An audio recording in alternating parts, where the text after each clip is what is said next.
Magandang gabi po sa inyong lahat, lalo na po dito sa aking YouTube channel. Shout out po sa ibang bansa, sa Saudi Arabia, sa Malaysia, sa Singapore at sa Indonesia. Ito na nga po, ang latest po natin ngayon ay tungkol po dito kay Pastor Kibuloy. Nahuli na po si Pastor Kibuloy. Ito na po, maraming salamat po at nahuli na po siya dito sa kanyang compound. Anyway po, mabuti na lang po at hindi po nagkagulo sa compound ng KOJC sapagkat ito ay medyo panatag lang po ang pagkahuli kay Kibuloy. Maraming salamat po at nahuli na po ang rapist ng most wanted ng ating Pilipinas. Ganun man po at thank you po kay Abalos sa mga naghirap po at nagtiyagang talagang naghanap kay Pastor Kibuloy.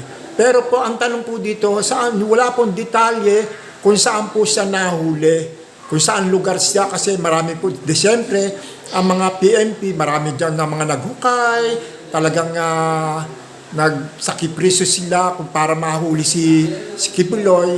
Pero ang tanong po, talagang wala pang detalye kung saan siya nahuli si Kibuloy at kung sino man ang nakahuli.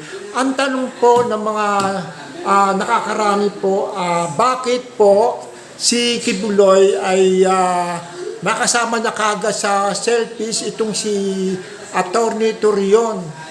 Siya pa naman yung nagsasabing wala po diyan si Kibuloy. Wala na po dito sa compound nito. Bakit ngayon siya ang kanonahan nagse-selfie? Di ba? Ngayon Attorney Torion, ngayon magkasama na kayo. Nasabi mo na wala diyan si Kibuloy. Ngayon magkasama kayo ni Kibuloy. Ikaw na ang kanonahan nag-selfie sa picture na yan.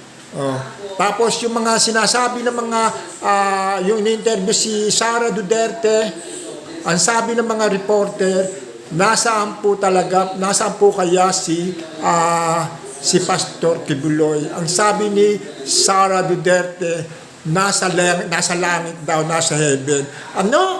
Paano mangyayari nasa heaven niya si Kibuloy? Walang taong nakakarating sa itaas. Wala po. Isa po yung fake. Si Kibuloy po ay isang demonyo. Diyan po siya dapat matunton sa ilalim ng lupa. Kaya diyan po siya nahuli na para sang daga. Di ba? Ganun pa man po, kami po ay nagpapakasalamat at mag-aabang po kami kung ano pong detalye ang mangyayari po kay Kibuloy, kung saan sa dadalhin, kung sa harap ba sa Senado. Siyempre, makikita na sila ni Rizon Tiberos, doon na nga po, para po malaman sa kanyang pagsuko at saan muna sa dadalhin, ganyan. Tapos, eto nga po, lahat ng mga pulis, nagkasiyahan na at nagbeso-beso ng mga KOJC, pati mga PNP, na talaga sila ay hindi magkaaway. Ang pakailang nila ay si Kibuloy. Sana po ay maging mapayapa ang pagkuha ngayon kay Kibuloy diyan sa compound ng KOJC. At ito naman po, di ba yun ang nangyari po sa paghuli kay Alice Go sa Indonesia ay maganda naman ang pagkakuha kay Alice Go sa Indonesia hanggang sa makarating dito. Si Secretary Abalos po ang kumuha at dinala rito sa Pilipinas. Sana po maging respect lang po. Ganyan po ang nakita namin sa Indonesia tungkol kay Alice Go. Wala pa, Sanse? Wala pa, hindi pa nahuhuli. Hindi pa pinapalabas sa hindi pa pinapalabas sa TV. Sa ngayon po ay dadali na si Kibuloy sa Senado kung saan siya i-detain para malaman natin kung saan siya ikukulong, ganyan. Pero nagpapasalamat po ang taong bayan tungkol po doon kay Kibuloy dahil sa pagkahuli niya. dahil naging mapayapa ang pagdampot sa kanya sa ilalim ng lupa. Oh.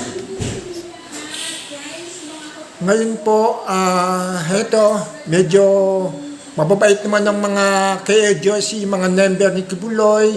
Wala naman nagkagulo, naglabasan na sila, pati ang mga pulis, at naging mapayapa sila at maging masaya dahil ang sabi ng mga pulis ay sa loob ng 2 linggo ay makakauwi na sila at makakapamahinga sila. Di ba? Dahil sa talagang puspusan ng paghahanap nila kay Kibuloy. Oh. Di ba? Kasi po talagang ang sabi ng ating general na si General Torre ay talagang hahalugugin nila ito hanggat hindi nila nakikita dahil ang alam nila talaga ni General Torre ay nahandyan lang yan sa compound ng KOJC. Tama nga naman. Eto ngayon, sinampal na naman si Bato de la Rosa at si Robin Padilla at si Go. Dahil yan ay mga protector din yan ni Kibuloy, lalo si Robin. Siyempre, para bang inaawat sila kung bakit sila napunta dyan. Buti na lang at mahuli na para manahimik na ang taong bayan.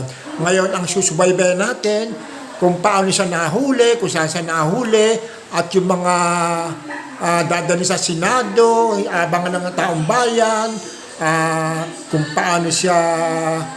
paano niya ididepensa ang kanyang sarili, kung ano ba ang kanyang managing kasalanan.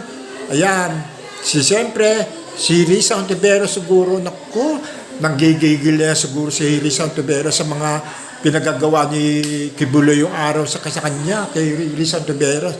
Ngayon, gigisahin siya ngayon dyan sa Senado. O, diba?